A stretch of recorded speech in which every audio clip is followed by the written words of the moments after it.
Cette semaine aura lieu à New York une cérémonie de récompense sponsorisée par l'ONU pour des films qui abordent le thème des migrants. Il y a un film qui a attiré notre attention parce qu'il traite d'un sujet dont on ne parle pas assez. Il s'agit bien de la xénophobie, c'est-à-dire la haine de l'étranger qui existe entre Africains. Parce que ces derniers temps, on parle beaucoup de toutes ces annonces concernant la suppression des visas dans certains pays africains.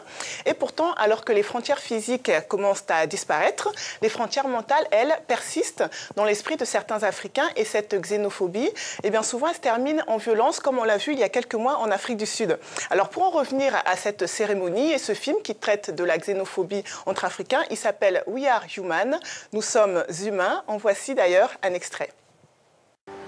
Je ne suis pas juste une étrangère. Pourquoi ne puis-je pas être plus qu'un gardien? Un proxénète. Un vendeur de drogue. Un voleur de travail. Un travailleur pauvre. Je ne suis pas juste une étrangère. Pourquoi tenez-vous à tuer mon âme avec vos mots? Repars dans ton pays. Repars dans ton pays. Je n'ai pas chez toi ici. Pourquoi ne suis-je pas assez bien pour vous? Rentrez chez vous. Vous n'êtes pas chez vous ici. Vous avez la peau noire comme la mienne, mais vous refusez de me considérer comme votre frère. Et moi? Regardez-moi. Pensez à tous les rêves que nous avons en commun. Je suis zambienne. Je suis votre collègue. Je suis congolais. Je suis du Malawi et je suis un être humain. Je suis sud-africaine, ta sœur dans ce monde. Je suis zimbabwéenne et je suis ta voisine. Je suis ton amie. Alors, ce court-métrage a été réalisé par l'activiste Sophie Kanza. Elle a une fondation avec laquelle elle lutte contre la xénophobie en Afrique du Sud. Elle essaye de faire travailler sur des projets de jeunes Sud-Africains avec de jeunes Africains de la diaspora pour qu'ils apprennent en fait à mieux se connaître. Sophie, elle est originaire de la RDC.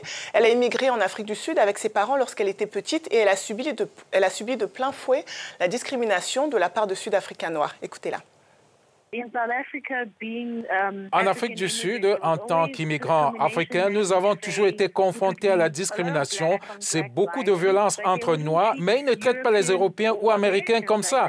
Quand nous étions jeunes et que nous avons vécu, cela ne nous disait pas grand-chose. Oui, ça fait mal, mais on laisse tomber. Avec le temps, ça a empiré. Et quand nous avons eu cette plateforme, nous avons décidé que nous devions dire quelque chose. Nous voulions simplement donner une voix à ces réfugiés migrants et immigrés.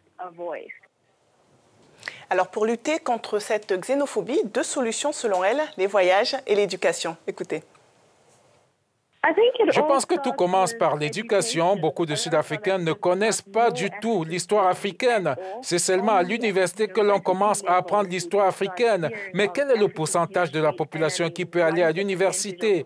La suppression des visas en Afrique est également incroyable parce que les voyages nous permettent de nous ouvrir. 9 fois sur 10, vous rencontrez des Sud-Africains qui n'ont jamais quitté l'Afrique du Sud, mais qui détestent les Nigérians. Tout le monde veut aller en Europe, mais il n'y a pas de campagne de masse qui encourage les voyages et l'interconnexion sur le continent africain. Alors, on reste dans le même thème, mais on passe à de la photographie maintenant avec une initiative artistique panafricaine qui s'appelle Invisible Borders. Il s'agit d'une association qui regroupe plusieurs artistes africains. Et cette association, elle organise depuis 2009 des voyages pour ces artistes dans différentes villes africaines, Bamako, Lagos, Addis Abeba, Yaoundé, etc.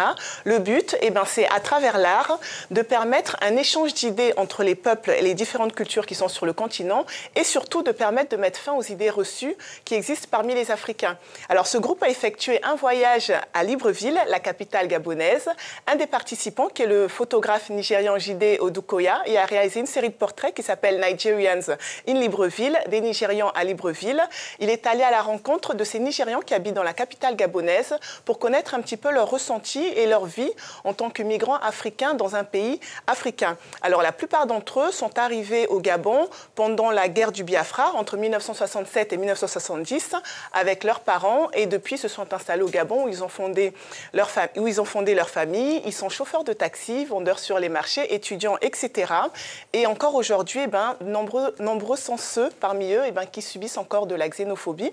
Alors cette série de portraits, elle permet en fait de mettre en lumière cette problématique concernant les migrants africains sur le sol africain. Et on se rend compte en fait que finalement, on habite sur le continent africain, mais on ne se connaît pas les uns les autres. Et ce manque de connaissances conduit parfois à de la xénophobie. Et c'est un sujet qui malheureusement n'est pas assez abordé par les gouvernements respectifs sur le continent. Mais on espère que ce sera le cas parce qu'avec cette ouverture des frontières, on aurait bien besoin de campagnes de masse en fait pour sensibiliser sur la xénophobie. Voilà, c'est tout pour la chronique. On se retrouve dans quelques jours. Au revoir.